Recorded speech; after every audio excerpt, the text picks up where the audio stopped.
اور عملوں پر اور جو ہے پھونکے مارنے والوں پر مضبوط ہوا ہے، اور جی بس پھونک مارے کہ بیڑا پار، یہ اپنا سانس نہیں روک سکتا، اگر اللہ اس کی روح قبض کر لے تو وہ آپ کو کیسے بیڑا پار کر سکتا ہے؟ تو آپ کا یقین اللہ پر مضبوط ہو تو پھر اللہ آپ کی مدد فرمائے گا، اور ہر بندے کا کام یہ ہے کہ وہ آنے والوں کا یقین اللہ پہ مضبوط کرے، نہ کہ اپنے پر۔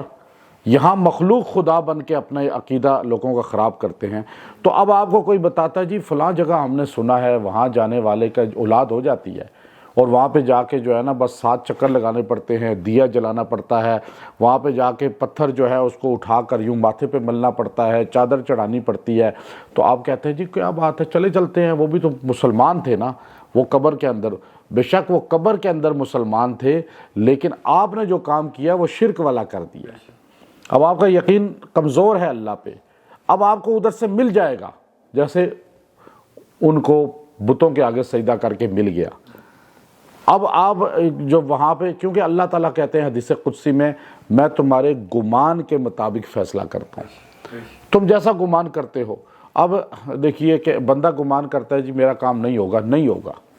ابھی آپ میرے پاس بیٹھے ہوئے ہیں تو آپ ڈاما ڈول ہیں کہ پتہ نہیں جی کام ہوگا نہیں، مجھے وظیفہ دیا ہے، میرا کام نہیں ہوگا، مجھے لگتا نہیں ہوگا، نہیں ہوگا پھر آپ کا کام۔ میں آپ کو دعوے سے کہہ رہا ہوں، اگر میں نے آپ کو وظیفہ دیا اور آپ نے کہا جی میرا کام ہو جائے گا، اب کیونکہ اللہ کا کلام ہے، میرا یقین ہے، تو آپ کا ہو جائے گا۔ اب اس نے کہا کہ استاد سے کہا کہ حضرت آپ بتائیں یہ دریا سامنے ہے، یہاں پر یہ ایسا ہے کوئی وظیفہ کہ یہ دریا راستہ دے دے، ندی چھوٹی سی؟ آپ نے کہا ہاں کلمہ پڑھو یقین کے ساتھ تو راستہ مل جاتا ہے۔ لیکن وہ خود کشتی میں بیٹھ کے گئے، لیکن وہ جو شاگرد تھا، مرید تھا، وہ جاہل سا تھا، اس کا یقین بن گیا نا کہ حضرت نے کہا ہے تو راستہ بننا چاہیے۔ وہ اکیلا کھڑا ہوا تو اس نے کہا حضرت کی بات کو آزماتا ہوں۔ اس نے جب لا الہ الا اللہ کہا تو ندی میں راستہ بن گیا۔ اب چونکہ جو بتانے والے تھے ان کا یقین اتنا مضبوط نہیں تھا، اور جو پڑھنے والا جاہل آدمی تھا اس کا یقین پختہ تھا۔ تو پختگی پر ہوتا ہے فیصلہ۔ اب یہ نہیں ہوتا کہ آپ کہے جی میں نے بہت وظیفے کیے ہیں تو میرا تو اب اسم اعظم بن گیا، ایسے نہیں ہوتا اندر جب تک نہ اترے۔ یہ جو زیادہ وظیفہ پڑھا جاتا ہے، اب آپ کو میں کہتا ہوں جی آپ 500 بار پڑھیں، 1000 بار پڑھیں، 300 بار پڑھیں، کیوں کہتا ہوں؟ پڑھنا تو ایک ہی بار اصل میں کارآمد ہوتا ہے، لیکن وہ آپ بار بار اس لیے پڑھتے ہیں کہ آپ کی زبان سے وہ دل میں اتر جائے، اور دل میں اتر کر جب ایک بار بھی آپ نے پڑھا نا تو آپ کا کام ہو جائے گا۔ اصل بات دل میں اتار۔ اب صحابہ کو یہ محنت نہیں کرنی پڑتی تھی۔ آپ صحابہ کی زندگی اٹھا لیں، وہ 500 1000 کا وظیفہ نہیں پڑھتے تھے، 1.25 لاکھ کا ختم کبھی نہیں کیا انہوں نے، یوں بیٹھ کے قرآن پاک کا ختم کبھی نہیں کیا جیسے آپ کرتے ہیں، کیونکہ ان کو ضرورت ہی نہیں تھی۔ انہوں نے ایک بار سرکار مدینہ صلی اللہ علیہ وسلم کو دیکھ لیا، ان کا ایمان اتنا مضبوط ہو گیا کہ جب شرحبیل ابن حسنہ اردن میں قلعہ فتح نہیں ہو رہا تھا، انہوں نے کہا بس رک جاؤ، یہ تلواریں پیچھے کر لو، اب میں گراؤں گا اس قلعے کو۔ آپ نے دروازے کی طرف کہا لا الہ الا اللہ، یوں انگلی سے اشارہ کیا تو وہ دیوار ہی گر گئی، چونکہ ان کے دل میں اترا ہوا تھا زیارت رسول صلی اللہ علیہ وسلم کی، صحبت رسول صلی اللہ علیہ وسلم کی وجہ سے۔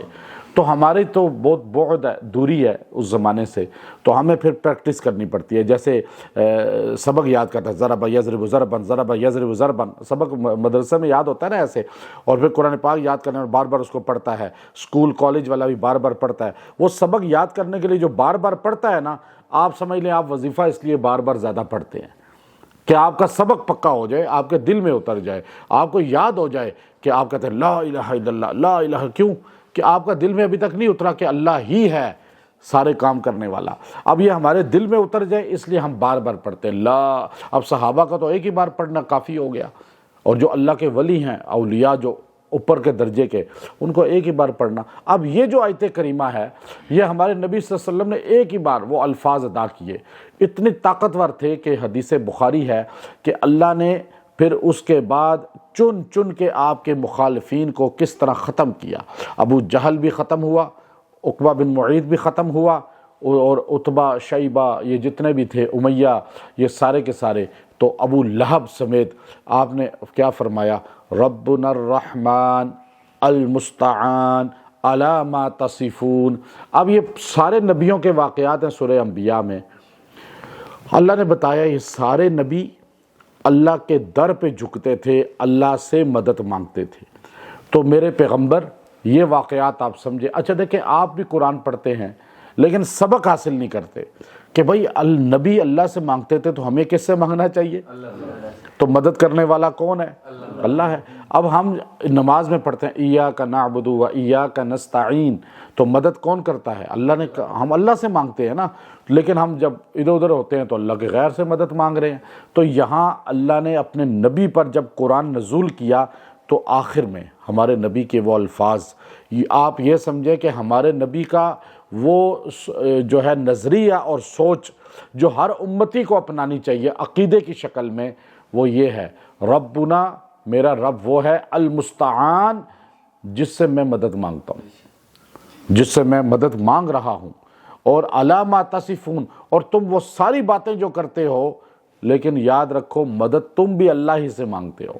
کافروں کو بھی کہا گیا کہ گویا کہ یہ الفاظ ایسے ہیں، پیچھے اس میں کہا گیا کہ قال ربنا رب احکم بالحق، رب احکم بالحق، یہ کہا گیا کہ اے اللہ آپ بس ہمارے درمیان اب حق فیصلہ فرما دیں، اب ان کو الگ کر دیں مجھ سے، میں تنگ آ چکا ہوں ان کے مظالم سے گویا کہ۔ پھر اللہ نے سے آگے کہا ربنا الرحمن المستعان علی ما تصفون۔ یہ الفاظ اتنے طاقتور ہیں کہ ان کو پڑھنے والا اللہ کی مدد کو ایک دم متوجہ کر لیتا ہے۔ آپ سارے پڑھیے، ربنا الرحمن المستعان علی ما تصفون۔ اب یہ الفاظ جو بندہ 70 بار پڑھ کے دعا کرے گا اس کی دعا رد نہیں ہوگی، ایک دم اللہ کی مدد اس کی طرف متوجہ ہو جائے گی۔ اس میں اللہ رب العزت نے اس میں اعظم کی طاقت رکھی ہے، اور یہ ہمارے نبی صلی اللہ علیہ وسلم کی مقرب مجرب ترین دعائیہ الفاظ ہیں، اور جس کے بعد بدر، احد، اور پھر خندق اور خیبر اور تمام غزوات کے اندر اس کے بعد، اس دعا کے بعد اللہ نے کافروں کو پست کیا، یہاں تک کہ ان کو ختم کیا اور مکہ کو فتح کرایا۔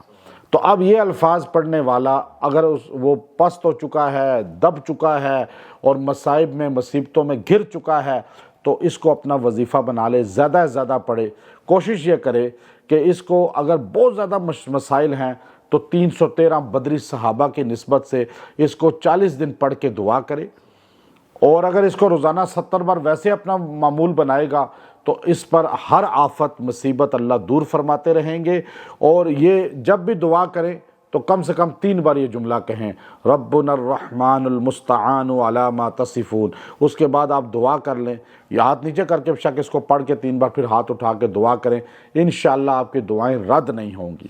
اور یہ الفاظ تاثیر میں جو ہے ایک بہت بڑی طاقت رکھتے ہیں، اور بڑے بڑے اللہ کے اولیاء ان الفاظ کے ساتھ دعا پڑھتے رہے اور دعائیں مانگتے رہے۔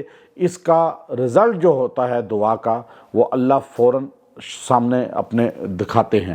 اور باطل جو ہے، باطل، اب باطل کو للکارا گیا ہے اس کے اندر، جو غیر اللہ کو سجدے کرتے ہیں، غیر اللہ کہ جو ہے اس وقت پجاری ہیں، اللہ نے جو ہے اس میں خود بتا دیا کہ تم بھی جس سے مانگتے ہو در حقیقت وہ رحمان ہی ہے، لیکن تم جو ہے مشکل میں رحمان کو پکارنا شروع کر دیتے ہو اور خوشحالی میں اللہ کو چھوڑ دیتے ہو۔ لیکن انسان اصل وہ ہے جو ہر لمحے اللہ ہی کو پکارے، اللہ ہی سے مانگے۔ وآخر دعوانا ان الحمد للہ رب العالمین۔